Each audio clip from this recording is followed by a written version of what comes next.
Hello दोस्तों, नमस्कार। आपका स्वागत है A1 जीके हब पर। आज हम आपके लिए लेके आए हैं read special series part 6 history के एनसीईआरटी के बहुत ही इंपॉर्टेंट क्वेश्चन है। 20 क्वेश्चन है। आप इस वीडियो को शुरू से लेकर एंड तक जरूर देखिएगा। तो आज का मोटिवेशन है, समय इंसान को सफल नहीं बनाता बल्कि समय का सही इस्तेमाल इंसान को सफल बनाता है। और अभी जो टाइम बचा है ओनली स्मार्ट स्टडी का है, जो कि आपको इंपॉर्टेंट चीजें ही देखनी है। तो इसी अच्छे से मोटिवेशन के साथ हम शुरू करते हैं आज की क्लास। क्वेश्चन नंबर 1, भीतर गांव कहां स्थित है जिसमें लगभग 1500 साल पहले पक्की ईंटों व पत्थरों से मंदिरों का निर्माण हुआ था।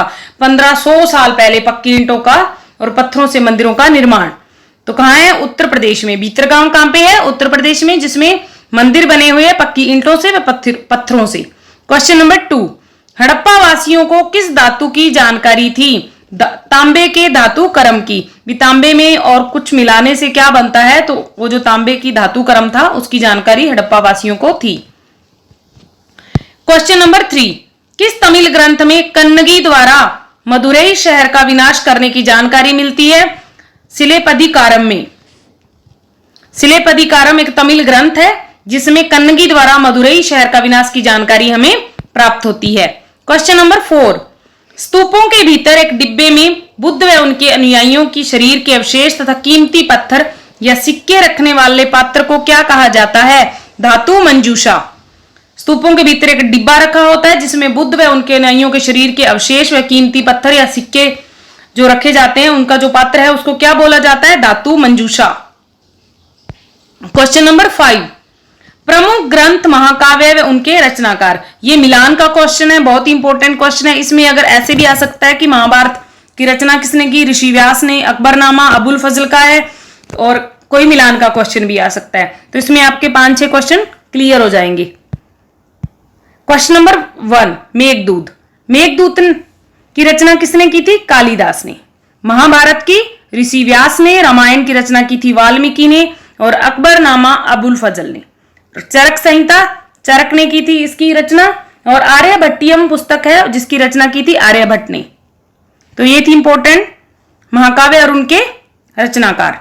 चरक संहिता जो पुस्तक है उसमें शल्य चिकित्सा की विधियां बताई गई हैं, तथा आर्यभट्टियम जो पुस्तक है उसमें पृथ्वी सूर्य के चारों ओर चक्कर लगाती है जिससे दिन व रात बनते हैं के बारे में बताया गया है। सबसे पहले आर्यभट्ट ने यह बताया था कि पृथ्वी सूर्य के चारों ओर चक्कर लगाती है जिससे दिन और रात बनते हैं, और इसका विवरण किसमें है? आर्यभट्टियम पुस्तक में। क्वेश्चन नंबर 6, कागज का आविष्कार किसने और कब किया था? काइलून नामक व्यक्ति ने 1900 साल पहले चीन में। क्वेश्चन नंबर 7, अरब भूगोलवेता अल इदरीसी ने दुनिया का मानचित्र कब बनाया था? 1154 ईस्वी में। सर्वप्रथम किसने बनाया था दुनिया का मानचित्र? अरब भूगोलवेता थे अल इदरीसी। क्वेश्चन नंबर 8, 14वीं शताब्दी के किस कवि ने भारत के लिए हिंद शब्द का प्रयोग किया था? अमीर खुसरो ने। भारत के लिए हिंद शब्द का यूज किसने किया था? अमीर खुसरो ने। कब? 14वीं शताब्दी में। क्वेश्चन नंबर 9, किस मुगल बादशाह ने हिंदुस्तान शब्द का प्रयोग उपमहाद्वीप के भूगोल, पशु पक्षियों और निवासियों की संस्कृति के वर्णन के लिए किया था? तो कौन से बादशाह ने किया था? बाबर ने। क्वेश्चन नंबर 10, ऐसा स्थान जहां दस्तावेज और पांडुलिपियों को संग्रहित किया जाता है क्या कहलाता है? अभिलेखागार। पांडुलिपियां और दस्तावेज कहां रखे जाते हैं? अभिलेखागार में।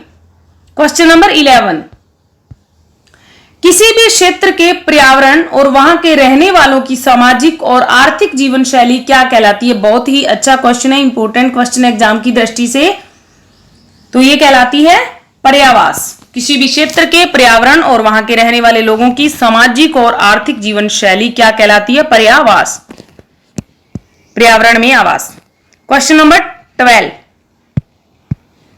कौन से मुसलमान पैगंबर साहब के दामाद अली को विधि सम्मत नेता मानते थे? शिया। शिया जो मुसलमानों की शाखा है उसमें पैगंबर साहब के जो दामाद थे अली, उनको विधि सम्मत नेता मानते थे। क्वेश्चन नंबर 13, भारत में हनफी और शफी किस धर्म से संबंधित सिद्धांत है? मुसलमान धर्म से। क्वेश्चन नंबर 14, किताब अल हिंद अरबी भाषा की पुस्तक के लेखक कौन है? अल हिंद किताब कौन सी? अल हिंद अरबी अरबी भाषा में लिखी गई है। इसके रचनाकार हैं अल बरूनी। क्वेश्चन नंबर 15, किस नगर हेतु 3 महत्वपूर्ण राजवंशों के बीच त्रिपक्षीय संघर्ष हुआ था कन्नौज के लिए? गुर्जर प्रतिहार, राष्ट्रकूट वंश व पाल वंश के मध्य त्रिपक्षीय संघर्ष हुआ था कन्नौज नगर को लेकर। कन्नौज नगर गंगा घाटी में स्थित है और यह बहुत ही समृद्ध नगर था और उपजाऊ नगर था। तो इसके लिए इनमें गुर्जर प्रतिहारों में, राष्ट्रकूटों में और पाल वंश, इन तीनों के मध्य बहुत बड़ा संघर्ष हुआ था। क्वेश्चन नंबर 16, तमिलनाडु में शासन करने वाले चोल वंश के अभिलेखों में विभिन्न किस्म के करों के लिए लगभग कितने शब्द मिलते हैं? तमिलनाडु में शासन किनका था? चोल वंश का। और इनके अभिलेखों में कितने किस्म के करों के बारे में हमें जानकारी मिलती है? तो 400 शब्द इनके ग्रंथों में कर के लिए मिलते हैं। क्वेश्चन नंबर 17, एलोरा गुफा में भगवान विष्णु का नरसिंह रूप किस वंश के शासन काल की कृति है? राष्ट्रकूट काल की।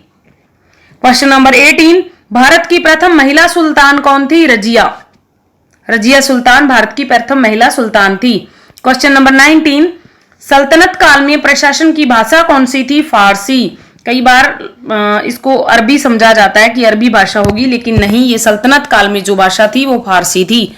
क्वेश्चन नंबर 20, दिल्ली पर अलाउद्दीन खिलजी का काल था 1296 से 1316 ईस्वी तक अलाउद्दीन खिलजी ने दिल्ली पर शासन किया था। तो ये थे आपके 20 क्वेश्चन। सल्तनत काल में किले में बंद जो बसाव था, जहां सैनिक रहते थे, उसे क्या कहा जाता था? गैरिसन शहर। गैरिसन शहर से मतलब क्या है? सल्तनत काल में किलेबंद बसाव जहां सैनिक रहते थे। तो ये थे आपके 20 question, important question history NCERT से। Best of luck for your exam. Thanks, धन्यवाद। मिलते हैं नेक्स्ट वीडियो में।